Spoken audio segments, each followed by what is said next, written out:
My next guest says Trump needs to show his heart, show some remorse, or it's all over. The person saying that is Michael Goodwin, Pulitzer Prize-winning columnist at the New York Post, who used to be a strong supporter of Donald Trump. But now you say he's got to soften it in this debate? Really? Well, look, I mean, I've never fully endorsed him, and I have not committed to him, Stuart. But I do believe that he has a great message for this country, and I believe he's gotten away from it. And I think that there are so many doubts about him now that tonight is really the last big chance to address them before a nationwide audience. Wait a second, Michael. If he backs off, if he goes up there tonight and he's kind of soft, and he shows remorse or some form of apology, that's not going to win. No, he's going to have 90 minutes, and there's going to be lots of times to attack Hillary Clinton, to remind viewers about WikiLeaks and the FBI investigations. There's lots of time to do the issues as well. But I think central to what he has to do tonight is humility. Not so much remorse, but humility, as in show his heart and ask people for their vote and pledge.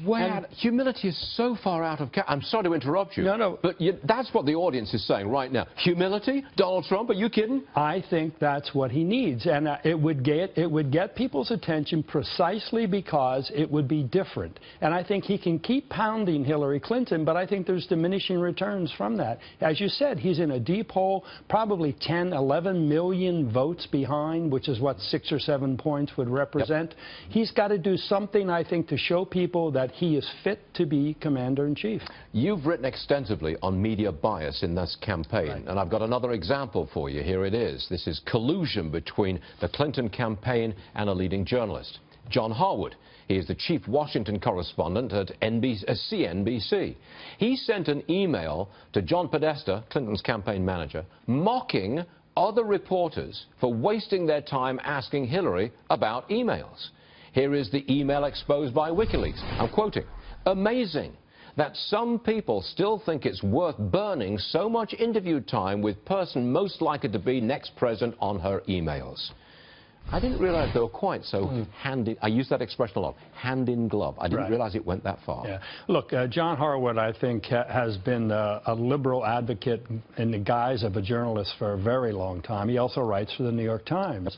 And he has, I think, been typical of the Washington establishment, which is, let's just keep the establishment going. That they will always oppose anybody who would upset their apple cart, too. Don't forget, John Harwood benefits from the Clintons, from Barack Obama, from liberal programs. That is his bread and butter. He wants to keep it going. He's just an advocate pretending to be a journalist. I'm just surprised at the extent of this interaction between leading elite journalists. I mean, the Politico guy, Mr. Grimes, I think it was. Thrush, I'm sorry. Yeah. I mean, that's an astonishing being embedded with a campaign, which I've never seen before from that level of journalism. And what's striking, two things. First, the Thrush guy from Politico who writes to Podesta sending his story over, asking, is it okay, basically says, I shouldn't be doing this, I'm a hack. So he knows it's wrong, but he does it anyway.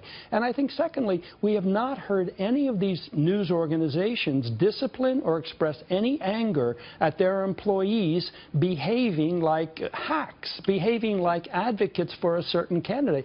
So these organizations must be used to this. This must be how they operate. The reputation of elite journalism is shot, in my personal opinion. Michael, thank you very much for joining us. Pleasure. Pleasure, sir.